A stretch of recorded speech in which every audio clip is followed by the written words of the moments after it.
자, 안녕하세요. 전재소방입니다. 자, 소방용 hen가가 이제 성능 인증 이제 기술 기준이 제정이 됐습니다. 자, 이 소방용 hen가는 이제 제정 이유가 밑에 보시면 스프링클러 설비, 간이 스프링클러 설비, 그다음에 ESFR, 그다음에 이부모 소화 설비, 연결 살수 등의 이제 배관에 사용됩니다. 우리 저 관관 배관이죠. 배관이 이렇게 지나가면 요 천정에 이렇게 삽입이 되고 이렇게 우리 보통 현장에서는 달대 볼트가 돼가지고 이렇게 이제 너트를 체결할 수 있게 하고 이렇게 밴드 밴드로 해가지고 이렇게 배관을 천장에 고정하는 뭐 주로 이제 교차 배관, 이제 가지 배관 등에 쓰여 있죠. 이런 거를 우리 hen가라 그럽니다. 이 hen가가 성능 인증 제품이 제정이 됐네요. 이유는 소방용품으로서 이제 성능을 좀 보장한다. 이런 내용입니다. 자, 요 행가는 한 94회 정도의 이제 기출 이력이 있습니다. 그래서 좀 요지 있게 좀 봐주시기 바랍니다. 자, 주요 내용은 가나다라 마마가 있지만 시험에 넣을 만한 거는 자, 구조, 그다음에 내열성 시험, 인장 시험, 진동 시험, 표시사항 등이 있습니다. 여기 있는 이 내열성 시험은 94회 시험에 이제 기출된 이력이 있습니다. 이게 이제 한번 살펴보시기 바라고 제가 간략하게 다음 페이지에 좀 정리를 했습니다. 자, 우리 행가가 2조 정의해 보면 좀 행가가 좀 구분을 시켜놨습니다. 자, 소방배관을 벽이나 천장 등에 부착시키거나 매달아 고정 또는 지지하는 걸 얘기합니다. 그러니까 종류로는 배관 고정형, 벽 부착형, 천정 부착형 뭐 이런 것들이 있고 특히 이 진동을 흡수하는 에서 이제 내진입니다. 내진 기능이 있는 스프링의 유무에 따라 가지고 일반형과 스프링형으로 내장형으로 구분된다. 그래서 여기서는 제가 일반형하고 스프링 내장형 이렇게 구분해서 설명을 좀 드리겠습니다. 이 스프링 내장형은 밑에 보겠지만 여기 일반형 행가입니다. 일반형 행가. 일반형 행가는 여기 이제 영어를 한번 보시기 바랍니다. 영어에 보시면 행가는 행가 로드, 행가 브라켓, 그다음에 뭐 콘크리트 인서트 이렇게 주로 얘기를 합니다. 그래서 이제 여기 보시면 여기가 이제 행가 로드, 행가 밴드, 이제 행가 브라켓 뭐 요렇게 표현을 하거든요. 그다음에 그 위에 이 콘크리트 보면 콘크리트 인서트 있죠. 이렇게 얘기를 합니다. 그래서 보시면 차이는 차이는 여기는 여기 보면 그 밴드에 보면 여기 아무것도 없죠. 근데 여기 밴드에 보면 여기 이제 스프링이 있죠. 그래서 이제 스프링 내장형은 수직 방향으로 작용되는 진동의 진폭을 줄일 수 있는 스프링으로 행가 또는 행가 브라켓 등에 설치해서 소방 행가를 얘기한다.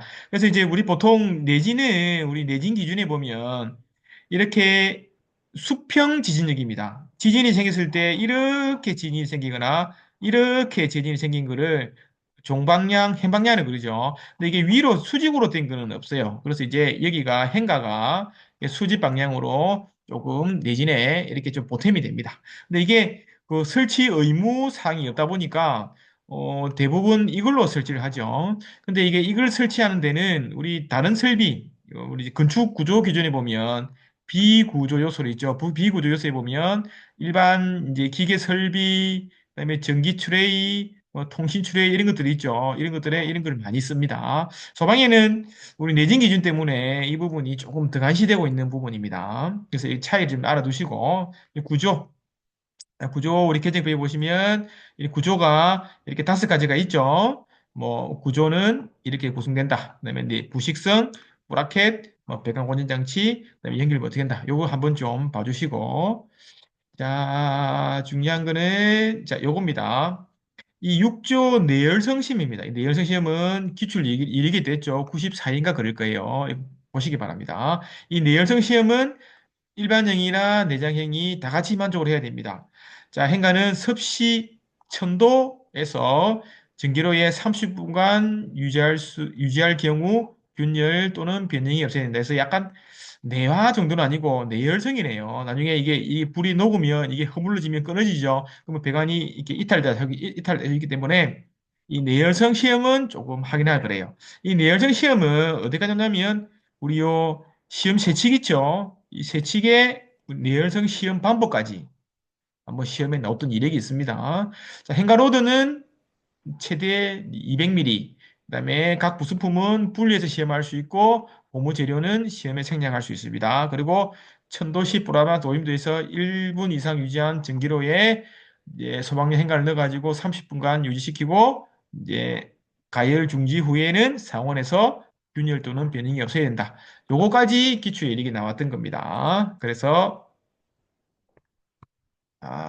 내열적 시험은 조금 요지게 봐주시기 바랍니다. 그리고 이제 진동시험, 진동시험. 이 진동시험은 일반형은 없죠. 스프링이 없기 때문에. 근데 이제, 스프링 내장형 행가에는 요 진동시험이 있습니다. 자, 진동시험은 제가 표는 생략했습니다. 자, 진동시험 요지는 아래의 시험 조건에서 25시간 진동을 가한 후에 부속 기자재들이 이탈, 파손, 크랙 등이 생기지 않아야 된다. 네, 두 번째, 진동시험을 실시한 경우에 인장시험 기준을 만족해내서 인장시험까지 만족하도록 되어 있네요. 자, 인장시험은 일반형이나 내장형이나 두 개 다 만족해야 되죠. 자, 브라켓의 다음 표에 의한 기염 하중을 1분간 가한 경우 파손 미끄럼이 없어야 되고 5mm 이상의 신장이 발생하지 않아야 된다. 표는 생략할게요. 벵가로드는 다음 표에 시험 하중에 배는 또는 파손이 없어야 된다. 그래서 요 두 가지는 세트가 되겠네요. 요거는 이게 내진에 대한 부분인데 우리 사실 이 내진이 의무사항이 아니다 보니까 조금 아쉽지만 내열성을 먼저 하시고 이게 좀 암기가 되신 분은 이것까지 좀 진행해 주시기 바랍니다. 그리고 이제 표시상 요까지 한번 보시기 바랍니다. 그래서 이제 최종문 원문 한번 확인해 주시고 여기 이제 구조죠. 구조, 내열성, 인양시험 이 표 있죠. 이 표는 외우기 힘들면 외울 수 있는 만큼 외우십시오. 그리고 이제 요 진동수 있죠. 시간 요거 그다음에 표시상 세칙 이렇게 돼 있고 그다음에 시험 세칙에는 우리 이제 아까 얘기했지만 이 내열성 시험은 꼭 확인해 주시고 이제 시간 되시는 분들은 이 진동 시험도 이렇게 좀 여유가 되신 분은 여기까지 좀 해주시기 바랍니다. 자, 이 부분은 기출 이력이 있어서 한번 정리해서 다가오는 시험에 대비해 주시기 바랍니다. 자, 감사합니다.